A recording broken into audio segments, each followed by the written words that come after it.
guys, welcome back. Today is day 2 and we're going to be talking about order of operations and evaluating expressions. Order of operations should be a review from last year. So last year you learned about PEMDAS, P-E-M-D-A-S,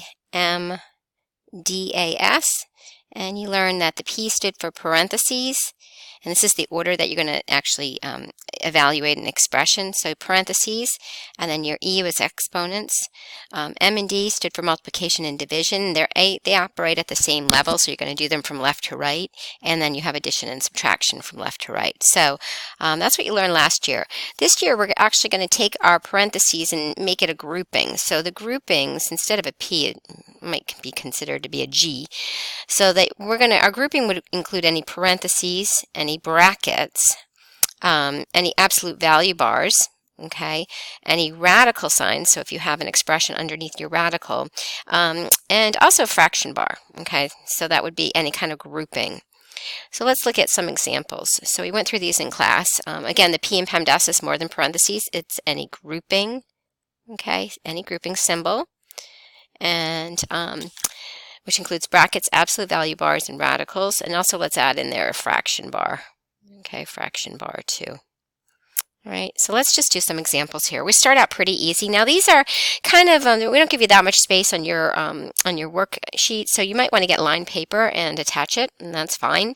I'd rather you be neat and understand all your steps, and it's really important that you actually do the steps, okay? So don't just try to use a calculator and come up with an answer. If you do that and submit your homework, then you will not get credit for it. So if I look at this first example, the dot here means multiplication. We don't have any parentheses or exponents, but we do have multiplication. So this would be 22 plus 15 minus 16. Now we have both addition and subtraction here. We're going to read it from left to right. So the first thing we're going to do is our addition in this case. 22 plus 15 is 37. 37 minus 16 will give us 21. So that will be our answer there. Okay, if I look at number 2, let's draw some lines here to keep it separated.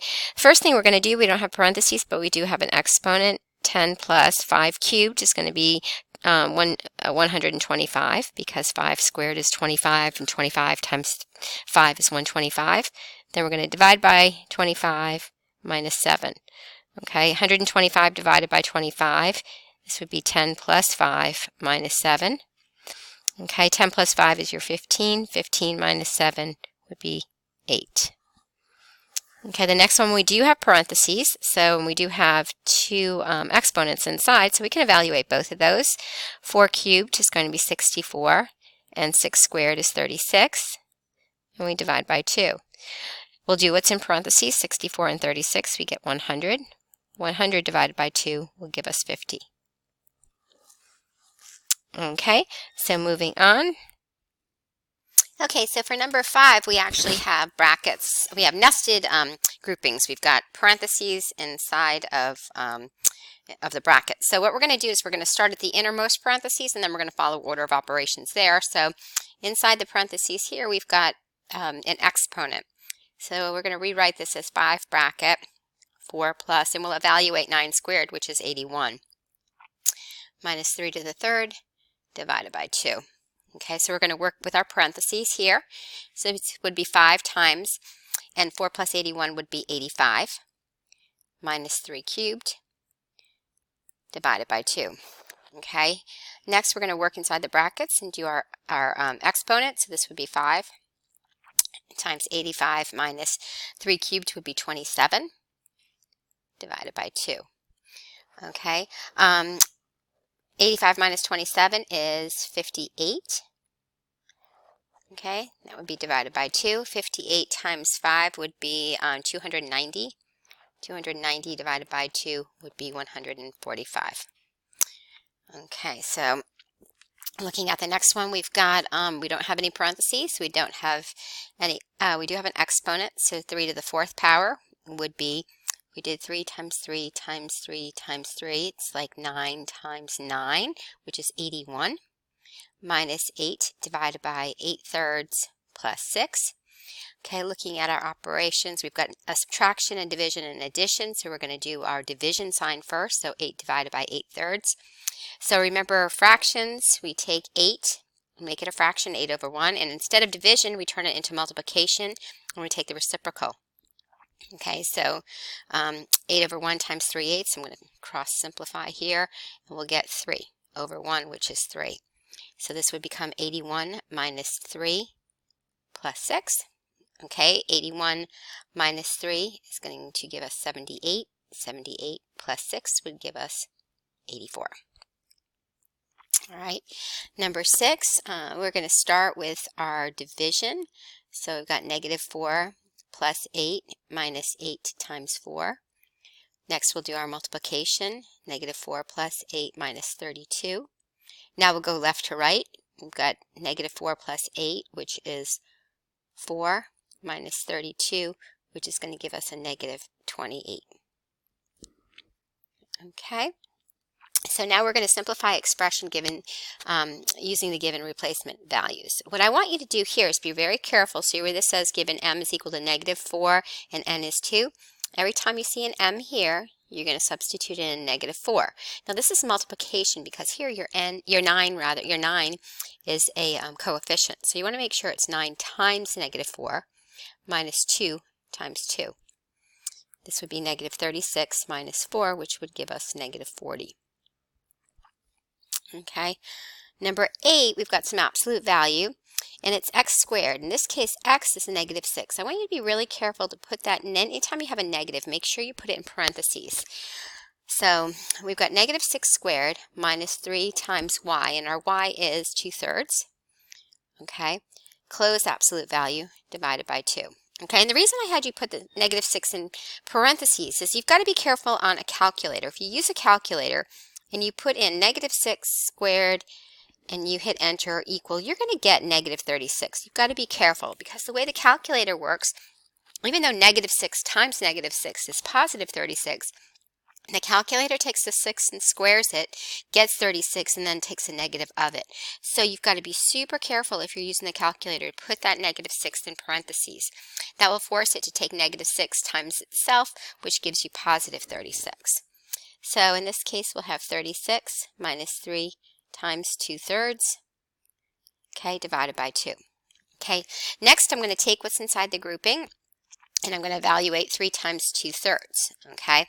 So 3 over 1 times 2/3, I go straight across, I get 6/3, which is 2. So this would be 36 minus 2 divided by 2. 36 minus 2 is 34. And the absolute value of 34 is just positive 34, so I'm going to leave it like that, 34 divided by 2, and I'm going to get 17. Okay, so if you want to pause it and try 9 and 10 on your own, you can, and then come back and see what you got for an answer. Okay, but I'll continue going here. So we've got 4 times negative 5 minus y squared, which is negative 3 squared, divided by 7 plus y, 7 plus, and negative 3. Okay, so the fraction bar works like a separator here. So it's actually a it's actually a grouping. So we can take the numerator and do it separate from the denominator if we'd like. So we're going to first evaluate the exponent. So 4 times negative 5 minus negative 3 squared is 9 divided by, and then we can do the bottom, 7 plus negative 3, which is 4. 4 times negative 5 is negative 20. Minus 9 divided by 4, and negative 20 minus 9 is negative 29 fourths. So sometimes you're not going to get a nice fraction. It's just going to be a fraction, and that's okay. All right, number 10, negative 3 times g is negative 1, and that's cubed, times h, which is negative 2 squared. Okay, I'm going to evaluate my exponents. Negative 3 times negative 1 cubed is actually negative 1. Okay, because negative 1 times negative 1 is positive 1, but then if we multiply it by another negative 1, we end up with negative 1. Okay, and then negative 2 squared is actually positive 4. Negative 3 times 1 is positive 3. Positive 3 times 4 is 12. Okay, now number 11 has a good example with a radical. All right, if you look at this, the radical is over. It's very careful about what the radical is over. In this case, it's 9 times y, which is 10, minus negative 3 squared. The radical's over the whole thing. So we're going to treat it like a grouping and do everything on the inside. So it's we're going to do our exponent first. So 9 times 10 minus negative 3 squared is 9. End up with 90 minus 9, or the square root of 81, which gives us 9. So our answer is 9. And then number 12, we've got absolute value grouping. So this would be x squared, which would be negative 8 squared plus 1. 2 times negative 8 squared is going to be 64 plus 1. This is 2 times 65, which is going to give us 130. And it's absolute value of 65, which is still just 65. So you can rewrite it like that, which is 130. Okay, so you can use this information to help you with the order of operations homework. We actually went on and we actually did evaluating expressions, but I'm going to do that in the next video. So I'm going to stop this one right here, and then you can start the next one.